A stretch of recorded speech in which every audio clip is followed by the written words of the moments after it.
जय श्रीकृष्ण जय बजरंगबली भगवद गीता रे कृष्ण कहते मोक्ष संन्यास योग श्लोक 56।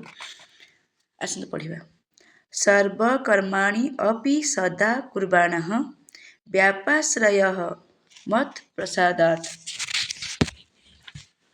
अवाप्नोति शाश्वतं पदम अव्ययम्। यार अर्थ है एक शुद्ध भक्त पाई कौन प्रकार समय व्यवधान न थाए बा समय निर्दिष्ट करा जाय न थाए।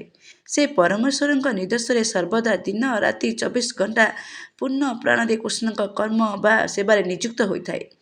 जो भक्त यही प्रकार कृष्ण चेतन कर्मरत थाए ता प्रति भगवान अत्यंत सदैव अटंती। समस्त प्रकार बाधा विघ्न प्रतिबंधक दुख कष्ट सत्वे से शेष भगवान परम धाम बा कृष्ण लोक स्थान पाई थाए। से निश्चित रूपे सेठारे प्रवेश अधिकार पाए। एथिरे कौनसी तिलेमात्र संदेह नहीं। से परम धाम रे परिवर्तन नहीं। सबू सेठारे शाश्वत अव्यय एवं ज्ञानमय अटे। जय श्री कृष्ण।